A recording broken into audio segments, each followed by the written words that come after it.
guys, welcome back to my channel. So for today's video, pag-usapan natin si Cash Express, kung ito ba ay legit or scam na loan app. Walang app si Cash Express guys, so dapat sa website lang tayo makapag-register ng ating mga information. At pasensya ka na kayo sa background kasi ang daming mga bata dito guys. Forget to please subscribe and follow. So to get started, so meron silang up to 20,000 ang ipaloan nila sa atin. So click mo lang ito kung magkano ang iyong ilo-loan kay Cash Express. So kunwari 10,000 pesos ang loan mo kay Cash Express. So click apply for a loan. So dito kailangan nating i-register ang ating mobile phone number. So i-click lang natin ang ating number, i-type natin at saka itong click the box. So by clicking continue, so you have to agree the terms and condition and privacy policy. Tapos click continue. So dito magbigay ng verification code si Cash Express gamit ang iyong mobile phone number. So i-type lang yun ang code, tsaka click submit. So dito ang ating mga personal data guys. So ilagay natin ating first name, middle name, last name, tsaka mandatory ID type. My gender, your birthday, at tsaka yung email address. At ito yung mga ID na kanilang valid guys. So itong yung national ID, SSID, UMID ID, passport, driver's license, postal ID, at saka PRC ID. Ito yung mga valid na ginagamit natin para sa pag-apply ng Cash Express. At ito naman ang ating residence address. Ito yung province. So, pili lang tayo kung saan tayong probinsya galing.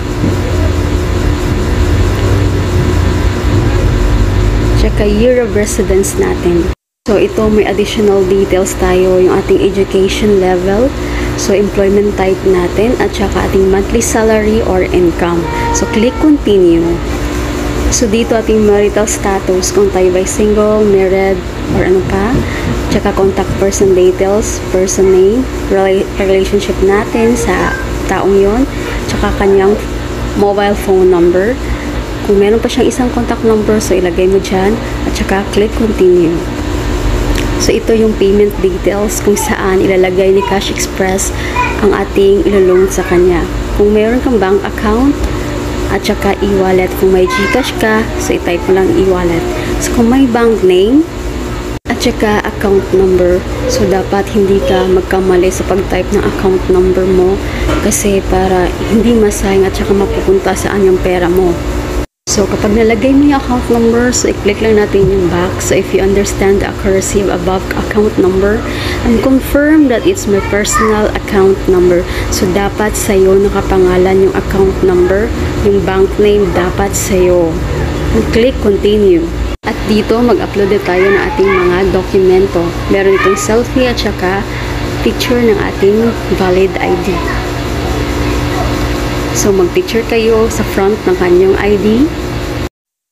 So, kapag na-upload mo na yung selfie at saka valid ID mo, i-click mo na lang yung continue. So, click natin yung continue at ayun, confirmation of conditions na tayo. So, meron tayo. So, ito, principal 10,000. So, interest period niya may 7 days or 14 days.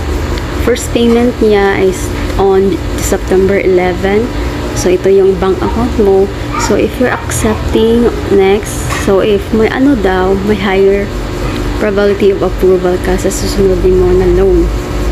So, ayun lang. Kung sure ka na, i-click mo na lang yung confirm. Tapos, magtatawagan ka ni Cash Express for confirmation. Kung, ayan, makita mo na kung approve ka ba or disapprove. So, kayo guys, para sa akin, legit na legit si Cash Express. So, if sure ka na kay Cash Express, i-click mo na lang yung confirm, hintayin mo lang kanilang tawag, at saka guys, be responsible payer tayo para hindi tayo maharas ng mga ganitong online loan app. So, see you on my next vlog and thank you for watching.